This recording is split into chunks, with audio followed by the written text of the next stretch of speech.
سەرەتا سڵاو و ڕێز بۆ هەموو لایەک منۆک چالاکوانێکی ڕێکخراوی داکۆ بە خۆشحاڵیەوە بەشداریم کرد لەو چالاکی کە لە بڕواری 22 حەوت دەستی پێکرد. منیش لە ڕێگەی ئیمێڵەوە پەیوەندیم بە بەڕێز کاتی هۆربین ئەندام پەرلەمانی بلاکبێرن کرد.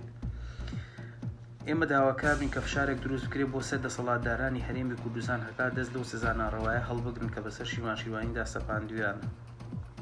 ئەمڕۆ بە خۆشحاڵی و وەڵامی داومەتەوە و دەڵێت ئێمە دەزانین کێسی شیروان شیروانی ڕۆژنامە نووس هیچ دادپەروەرانە نییە و بیانوویەکی ناپەیوەندیدارە، بۆیە دەنگی منیش لەگەڵ ئێوەدایە و من لەلایەن خۆمە داوایەک برز دەکەم و بۆ حکوومەتی بەریتانیا داوا دەکەم فشارەکانیان چڕت بکەنەوە لەسەر ئەم کەیسە.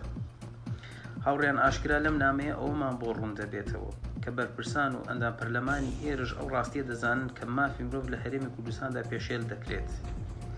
ئەگەر بێت و ئێمەی گەنجان و چالاکوان لە کوردستانەوە خۆپشاندانمان بکردایە و داوای مافی ڕەوای خۆمان بکردایە، بێگومان بین لەوەی یان دەیان کوشتین وەک شەهیدانی حەڤەی شوبات یان زیندانیان دەکردین وەک زیندانیانی بادینان.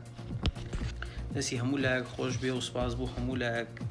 ئەمێ لێرەوە سپاسی هەموو ئەندامە بەڕێزانەش بکەم کە بە ئیمێڵێکیش بێ بەشداریان کردووە لە پشگیری شیروان شیروانی. ئازادی بۆ شیروان شیروانی و بۆ تەواوی زیندانیان.